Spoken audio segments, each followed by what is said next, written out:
Okay, so first off, we have the state diagram. In this case, we're going to be designing a synchronous binary counter that can count in the sequence of 2, 3, 5, 7 in that order, either up or down. And so, first off, we need to design a state table or a state diagram.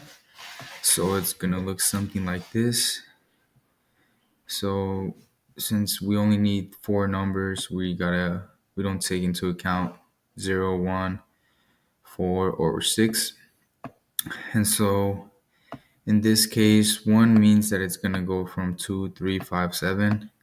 And if you're going down, it's gonna be 0.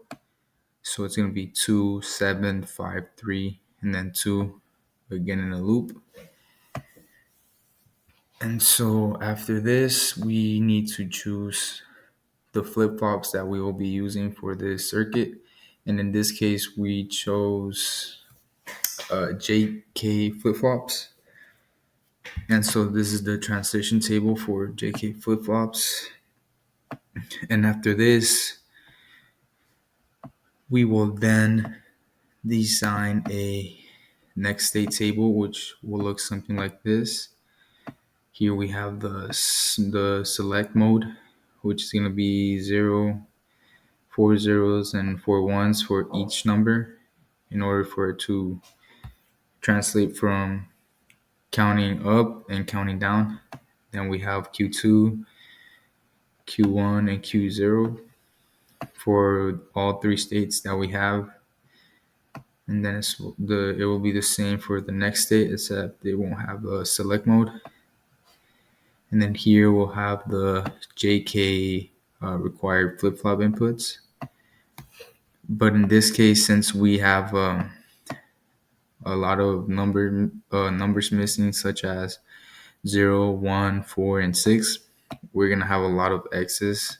So don't care conditions, which are not included in the table because the numbers on here, but if it were, it would be a lot bigger and with more X's. But this just makes the circuit design more simple. And so from here, we're going to go ahead and create a K-maps. So it looks something like this. And in this case, I went ahead and added the don't care conditions for 0, 4, 6, and 1, which is why there's so many X's in each of the K-maps. And so from the K-maps, we're going to be able to derive the Boolean equations needed to create the next state logic gates.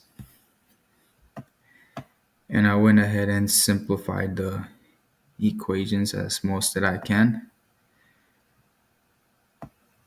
And so from here, we use these Boolean equations to create our design or circuit design in Logisim. So it looks something like this. We have the mode here. So we have the select mode high and select mode 0. So select prime and then select. So here we have the 3 JK flip-flops with the 3 states. We have our binary count decoder. And then we have our next state logic right here. And as you can see, look how nice and clean it looks due to the simplification of the Boolean equations. If we were to not simplify the equation, it would look somewhat like this. Not exactly the same, but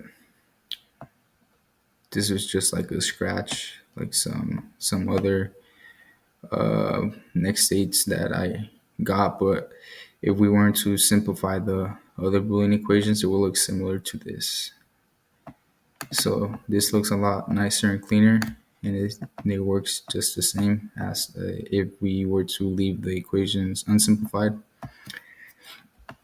And so in order to run this circuit, it can't be easily initialized with reset ports as any other one or any other circuit would be able to. Because in this case, like I said, we're missing numbers or we're not using some of the numbers, which it includes zero. So in this circuit, zero is not included, which means if you were to reset this circuit, it would not work as it should. As you can see, it's not working at all as it is intended to. Because in order to run this circuit or to have this circuit run as it's supposed to, as it's intended to, we need to set a value for it. So reset, and we set the value which the circuit needs to start at, which is going to be 2. And so from here, this circuit retrieves the memory. It keeps the memory storage or stored, and so it knows that it's going to start at 2. And so from here on, we can go ahead and begin to use the circuit. As you can see, 2 3 2 3 5 7 2 3 5 7. And if we were to, let's go ahead and how to take, so 2 3 5 7, and this is on the high mode, which is why it's counting up. If we were to go ahead and turn the mode down and start counting down, 5 3 2 7, and down, and then you go high, it'll count up. So it's a really neat circuit. It works pretty nice, and just simplifying the equations and using the don't care conditions helps a lot. Like I saw that the J1 equals, or it was directly an input to Q2, so I went ahead and just connected them on the circuit itself instead of just putting a next state logic diagram for that Boolean equation or for J1. And I also simplified the rest of the equations by right here. You can see, so K1 is equal to, it would have been the S Q2 XOR with AND gate as well as Q0. And so I just went ahead and connected this K1 output to this circuit right here. So with the XOR gate and the S as well as the Q2, because it's gonna have the same output, it's gonna work the same way, but it makes it look a lot nicer because there's not as many gates. And so one of the many ways that this controlling counter modes can be applied in would be in washing machines, where we set the time as well as RPM counters for engine and rotary shaft encoders. We can also apply this to digital clocks or pulse generators, alarm clocks, and